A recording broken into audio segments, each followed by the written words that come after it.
These nacho cheese Doritos, not gonna happen, but these Chex Mix, expose yourself right now in chat if you're a Chex Mixer. And look, whether or not you're a Chex Mixer, drop in chat which one's the best. If we had mods, I would say put up a poll. Do you want the rye tip? Do you want the breadstick? Do you want the pretzels? Do you want the Chex? I gotta know. First, we gotta just find which one of y'all like Chex Mix in the first place before we start identifying subgroups. Oh, please don't come at me. Please don't come at me. Look, I didn't want to walk into the venue with a whole bag of potato chips, you know. So you walked in the venue with a bag of Chex Mix. Look, I thought it's a smaller bag. It's not as conspicuous. Oh, my goodness. Oh, goodness. Hey, it's Kazma versus Danbi. This is loser semis. Yes, unlike Chex Mix, this set will be full of flavor. And unlike Chex Mix, neither of these two will be salty after the set. I hope not. These are best buds. Ooh, double jump out. Okay, never mind. I'd be salty. I'm like a corn Chex after falling out of that up air if I'm Kazma. you just want Chex. Not right now. I'm commentating. I'm not Hugs86. You need to hear me munching. Oh, I was kind of wondering what he was going to do with that ledge trap. Gyro was sitting there menacingly, and Yoshi don't have great off-the-stage tools. Laser vomit right to the face. Dude, sometimes, and you be the judge of this, because you're a Yoshi player. Yeah, I'm one of those. Played against some Robs. I'm a marginalized Yoshi player. Do you feel like you have a lot of trouble dealing with the Rob ledge traps? Because normally against a lot of other characters, I feel like it's just impossible. I'm sorry, do you see this character? It flies. What character does not struggle with gyro ledge trap? Rob is crazy. Now I'll say Yoshi does have eggs. They are kind of annoying. The double jump armor and that giant jump height paired with just Yoshi's moves in general. Having the command grab and the... Oh, okay. I did not know what he was running up for. Having the command grab and the hitboxes. You can find ways around it, but it's still gyro, man. It's still gyro. It's still gyro. And that's one of the things that Kazma has to look out for, right, is obviously how Danbi's using those big committal options like the double jump off the ledge, right? And if he eggs and tries to drift back to the ledge, that's a regrab. You're in trouble, And that's bud. the thing. You have to use at least one of those resources when you're stuck. So Kazma is definitely paying attention to that. And I know Danbi's paying attention to those resources as well. Sitting at 141, Kazma has no need to approach, no need to risk. I mean, look at him just back up, make sure that he has the space controlled, going in for the punish, and manages to get another stock off of Danbi. This is really ugly because usually we see Danbi doing pretty well. Yeah, the problem is recently. sometimes that when he's playing from behind, it can be hard for him to actually make up the space to get the big combo starters or even just the kill moves begun, right? We see 196. It's a long time to be living against Yoshi, who has a lot of moves that just kill eventually, right? Like that forward air right there. And Kazma's just doing such a good job of, he got a really hot start, right? Came right at Danbi and then really slowed the pace down and has paid a ton of attention to the spacing around those short hop aerials. Yeah, you are completely correct, though. With that lead gone, Danbi's I would say repertoire of movement definitely starts narrowing down. You can't have as many risks. You know, you've got to think about that percentage climbing up because anything can do it. You've got to think about the edge guard. Oh, wait a second. Got an opportunity. And Kazma can also take a lot more risks too, right? Because even though a Yoshi will often just drift away from you when you try to counterattack them, Kazma can kind of take bigger risks than just that, but right now, almost out of fuel, it's Danbi who's really hunting for that last stock, and that sequence was nuts. Yo, he played him like Yoshi's story. That was fantastic. Oh,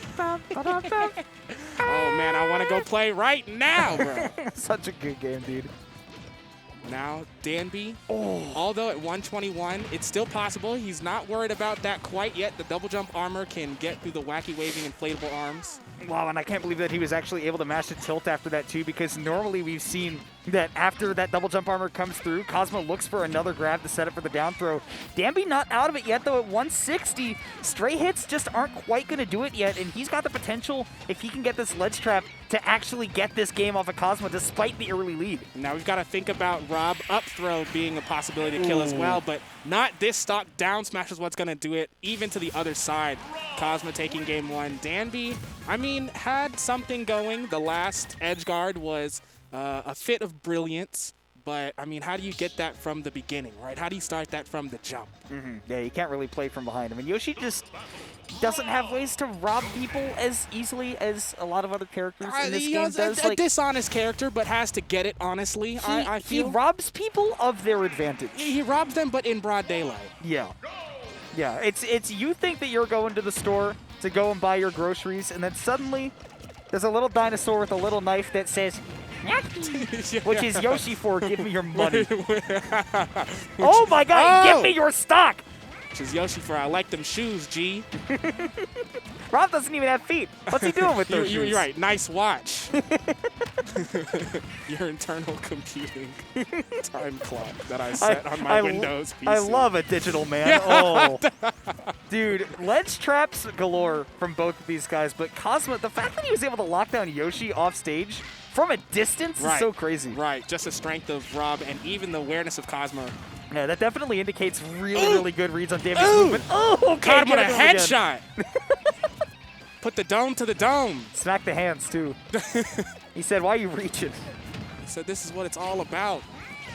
But even though is that how the Hokey Danbi goes? has, we're rewriting it right now. Danbi can use some left arm in and left arm out right now. Which is the whole Yoshi game plan. That is true, actually. Go in, go out. Be slippery like the Hokey Pokey. Oh, Lord. Is that what they say in the Hokey Pokey? Be slippery? I don't remember. I might have gone to a different school than you. I went to private school. The slippery Hokey Pokey. Man, my school sucked. Mine was too like sticky and everything. No, wait a second. I don't know what's going on anymore. No, me either. Danbi, get this lead, baby. You can do it. What the problem is that even if he's near the stock and the percentages are even, he still has to approach every time. He has to initiate every time. He has to break the zone, or at least act like he's breaking the zone and force Kazma to do something. Yeah, we haven't seen Danbi really threatening him up close a lot. It's just been a whole lot of kind of drifting out of the Rob's threat zone and not really taking too many risks, which is the classic Danbi playstyle, but it's not really forcing any big mistakes out of Kazma, and I think that's the big reason why we haven't been able to see Danbi set up for any of those big kill confirms, right? Or any of the big kill moves in general, because he's only getting these glancing blows. It kind of reminds me of the earlier set, Teaser and Davey, where you've got one player who has a game plan, the other person has to break, and the other person has to take the risk in order to get their game plan started. And it's just kind of a natural advantage in neutral. Wait a second. Oh, he's putting a little butter on it and everything, too. What are you sitting for? This is top 4. This is losing semis. Why are you on the ground? Get up. Rolls up to him, says, watch your shins. Well, if you get caught tripping right now, that's a grab into an up air. Wait a second. Danbi got some damage on the board. He went from 0 to 50 real quick. Ooh, 89? And I love that he armored the gyro. Yeah, to try and get that aerial out there, but Kazma not stoppable on stage. Even at the 98%, again, we see Danbi just so close to closing it out, but can't get the big setups. Right. And it's so frustrating, right? Because Yoshi sometimes has to be very particular, but I feel like when I see Danbi landing those most, and for most players in general, you really see a lot of conditioning going on, and we just haven't seen a lot of conditioning from Danbi, and Yoshi's kind of built for that because he can take a few hits. Well, but I think the matchup kind of speaks to that. Rob's general game plan, in neutral, and I mean, even how his combos start, you have to break into his zone, and if he breaks into yours, he's already in advantage. So Danbi just kind of has to play the game and find ways where he can put his game plan to use before Kazma gets his started. But every time, he's going to have to break in the doors at least. Yeah, because you can definitely, like you're saying, do a lot of conditioning to your opponent's offense, but how are you going to condition their defense? This is an opportunity that Danbi really has to take advantage of, find how Kazma is acting there, because he's off to a great start. Now the matter is, where are those landing back airs, right? Where are the forward tilts that are going to give him what he needs? Right. Kind of hard because Yoshi naturally has to jump and has a very low jump arc, and that's something that you can easily get anti-aired with moves such as Rob's forward air, the gyro, the projectile. Oh, wait a second. The back air opportunity was there, but great tech from Kazma. Yeah, not only the tech, but I think that Danbi also missed an input looking for probably a dash back up air. Definitely could have finished it off of that back air, and now just trying to find his way back down. I think another thing that we've seen from Kazma, if there's only one blemish that I feel like is on his gameplay, is that when he's in advantage, it feels like he kind of commits really, really hard. That time actually working out for him, going so far past Danbi with that whiffed grab that he didn't get hit by the down B ensuing. I think that might have been a misinput on Danbi. It's very frame tight to get that reverse. Well, let me not say frame tight, but sometimes you can mess it up as Yoshi. Either way, he finds himself in possession with a stock and starting on another one. But the burning booty of Rob, it's just too good. It's on fire. Yeah. No Taco Bell. The Pepto-Bismol there. Oh, the gyro saved him. Thank you, Dragoon. Oh my gosh, and then making up space with it again, too. Again, like you said, Rob has so many options to just anti or Yoshi with that low short hop. And obviously, you know, if you try to full hop all the way over him, you're just going to get hit again. Yeah, because then that's Rob's aerials that are covering you. Right. Oh, speaking of coverage. Yep.